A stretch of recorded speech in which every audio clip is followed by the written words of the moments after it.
څنګه په واټساپ کې اتومات ډاونلوډ بند کړو، یعنې ویډیو عکس او داسې نور په خپل سر ډاونلوډ نه شي، کله چې موږ وغواړو بیا ډاونلوډولی شو. نو تاسو به د دې لپاره واټساپ راخلاص کړئ، بیا به د واټساپ پاس په دې 3 ټکو کلیک کړئ،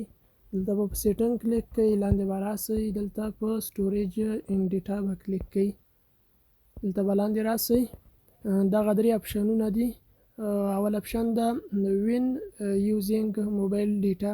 په دې به کلیک کړئ، دلته دغه ټیک مارک به په دې ټولو لګېدلي، دا به ترې لرې کړئ، بیا به په اوکې کلیک کړئ، بیا به په دې دویم کلیک کړئ، په دې اپشن دلته به هم داسې ټیک مارک لګېدلي، دا ټول به ترې لرې کړئ، بیا به په اوکې کلیک کړئ، بیا په دې دریم اپشن دلته به هم داسې ټیک مارک دا به ټولو نه دا ټیک مارک لرې کړئ، بیا به اوکې کړئ. نو اوس که کله په کوم ګروپ کې یا تاسو ته شخصي کې څوک مسج کوي یا عکس لیږي ویډیو لیږي، نو هغه په خپل سر د تاسو ګالري ته نه ډاونلوډ کېږي، کله چې تاسو پې کلیک کوئ غواړئ ډاونلوډ یې کړئ بیا ډاونلوډولی شئ.